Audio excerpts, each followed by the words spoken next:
कक्षा 8वीं के विद्यार्थियों का आज की हिंदी विषय की ऑनलाइन क्लास में हार्दिक स्वागत और अभिनंदन। हाँ तो प्यारे विद्यार्थियों, अपने पाठ संख्या 1 से 3 तक पूर्ण हो चुका है। उसके बाद में इनका टेस्ट भी ले लिया गया था। अब आज हम पढ़ेंगे पाठ संख्या 4। पाठ का नाम है दीवानों की हस्ती और इसके रचयिता हैं भगवती चरण वर्मा। हाँ तो आप स्क्रीन पर ये पंक्तियाँ देख रहे हैं। कविता की जो पंक्तियाँ हैं वो, हम दीवानों की क्या हस्ती हैं, आज यहाँ कल वहाँ चले, मस्ती का आलम साथ चला, हम धूल उड़ाते जहाँ चले, आए बनकर उल्लास अभी, आंसू बनकर बह चले अभी, सब कहते ही रह गए, अरे तुम कैसे आए कहाँ चले। तो इन पंक्तियों का भावार्थ हमें समझना है और भावार्थ समझने से पहले हम इनके कुछ कठिन शब्द आए हुए हैं वो समझ लेते हैं। दीवाने का अर्थ होता है मस्ती भरा जीवन जीने वाला व्यक्ति, अर्थात स्वाधीनता सेनानी। हस्ती का अर्थ होता है सामर्थ्य। मस्ती का अर्थ होता है खुशी। आलम का अर्थ होता है संसार। धूल उड़ाते, खुशी मनाते। उल्लास का अर्थ होता है प्रसन्नता अथवा खुशियाँ। अब हम इन पंक्तियों का सबसे पहले तो प्रसंग लिखेंगे। प्रसंग में हम ये समझेंगे कि प्रस्तुत काव्य पंक्तियाँ हमारी पाठ्यपुस्तक वसंत भाग 3 में संकलित भगवती चरण वर्मा द्वारा रचित दीवानों की हस्ती नामक कविता से ली गई है। प्रस्तुत काव्य पंक्तियों में कवि ने भारत की स्वतंत्रता के लिए बलिदान होने की मस्ती में डूबे स्वतंत्रता आंदोलन के सेनानियों की मनोदशा का वर्णन करते हुए बताया है कि वे कभी एक स्थान पर नहीं टिकते और जहाँ भी जाते हैं लोगों में उल्लास और उत्साह भर देते हैं। तो ये तो था इसका प्रसंग। अब इसके बाद में हम व्याख्या करेंगे। हम दीवानों की क्या हस्ती हैं, आज यहाँ कल वहाँ चले, मस्ती का आलम साथ चला, हम धूल उड़ाते जहाँ चले। कवि कहता है कि आज़ादी के लिए अपना सर्वस्व लुटा देने वाले वीरों का मन जोश से भरा हुआ है। इनके लिए देश की गरिमा सर्वोपरि है। उसके आगे इन्हें अपनी कोई हस्ती दिखाई नहीं देती है। ये आज़ादी के दीवाने हैं। लोगों में उत्साह पैदा करने के उद्देश्य से सारे देश में घूमते रहते हैं और जिस भी दिशा में इनके कदम बढ़ते हैं वहाँ इनके जोश और उत्साह का वातावरण बन जाता है। आए बनकर उल्लास अभी, आंसू बनकर बह चले अभी, सब कहते ही रह गए, अरे तुम कैसे आए कहाँ चले।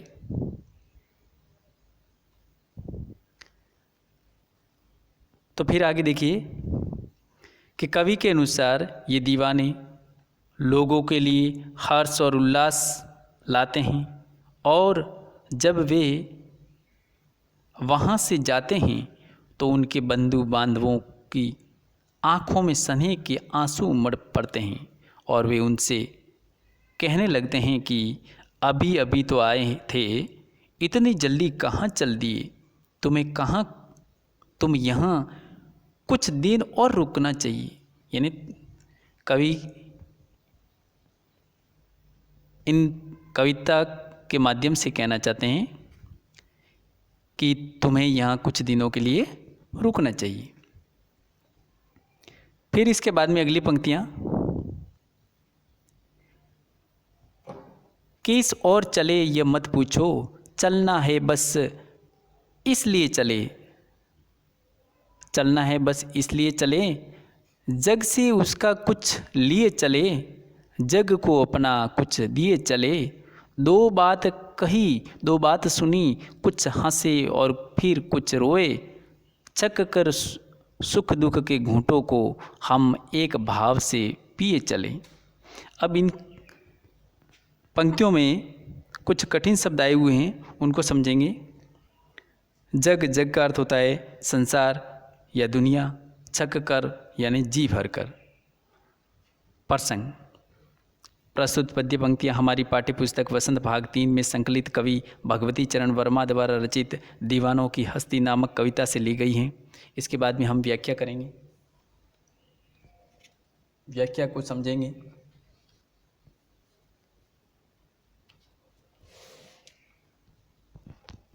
व्याख्या।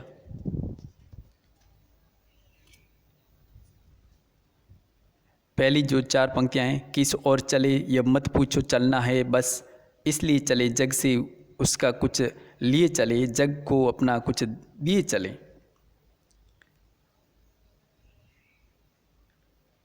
दीवाने कहते हैं कि उनसे उनका आने जाने का पता ठिकाना मत पूछो, क्योंकि उनका कोई निश्चित स्थान नहीं है।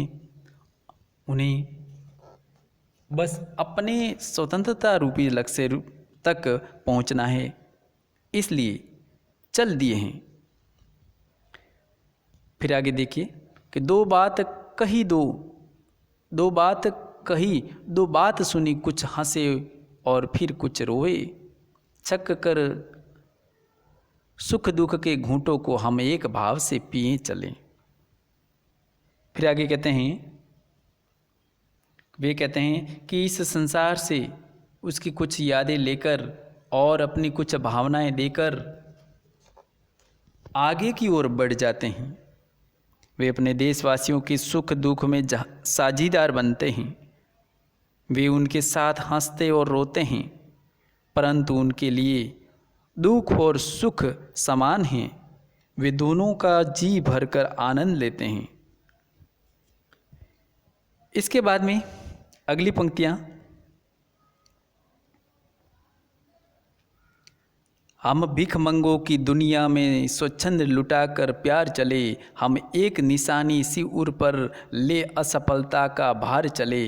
अब अपना और पराया क्या, आबाद रहे रुकने वाले, हम स्वयं बंदे थे और स्वयं हम अपने बंधन तोड़ चले।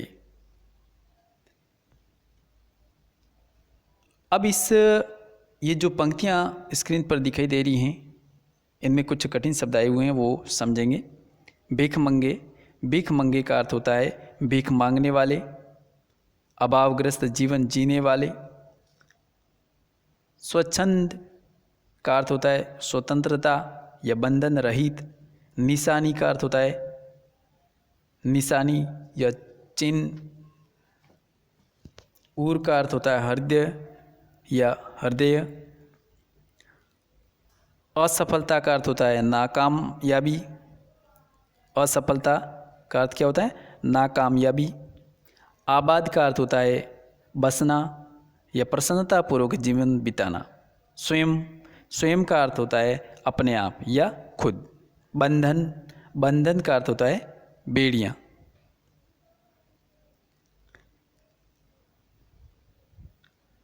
हाँ, तो अब इसका प्रसंग समझेंगे। प्रस्तुत पद्य पंक्तियाँ हमारी पाठ्यपुस्तक वसंत भाग 3 में संकलित कवि भगवती चरण वर्मा द्वारा रचित दीवानों की हस्ती नामक कविता से ली गई हैं।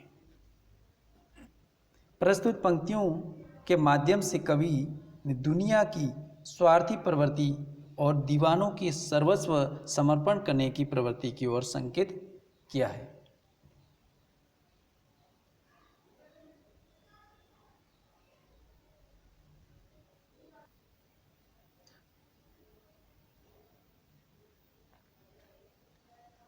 हाँ, तो देखिए अब इसकी व्याख्या करते हैं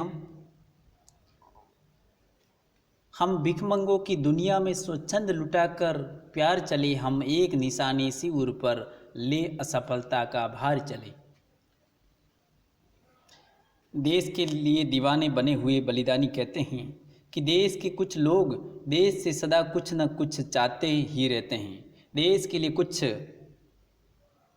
देने की बात नहीं सोचते।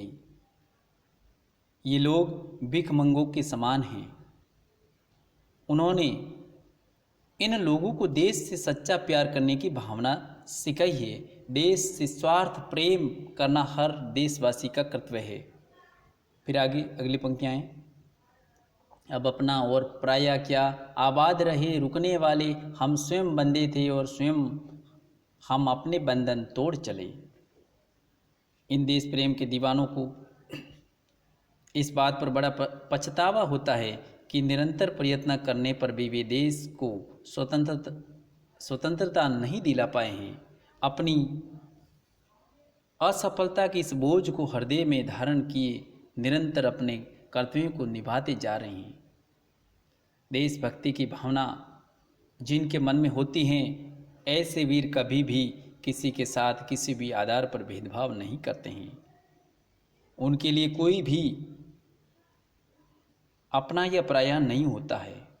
वे यही चाहते हैं कि वे रहे न रहे, किंतु इस देश में रहने वाले सदैव प्रसन्न भाव से रहें। वे कहते हैं कि हमने अपने जीवन के लक्ष्य और बंधन स्वयं निश्चित किए थे, अब हम स्वयं ही अपने बंधन रिश्ते नाते तोड़कर बलिदान होने के लिए पथ पर बढ़ रहे हैं।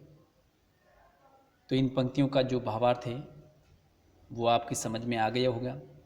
और फिर भी मैं आपको ये कहना चाहता हूँ कि घर पर ये आज जितना पढ़ा है उतना वापस इसको रिवीजन करेंगे, दोहराएंगे, तब ही आपको ये याद रहेगा। और आज का जो कक्षा कार्य तथा गृह कार्य मिट्स और पेन एंड टैप में दे दिया जाएगा, उसमें से देख करके आपको समय पर पूर्ण करके सबमिट करना है।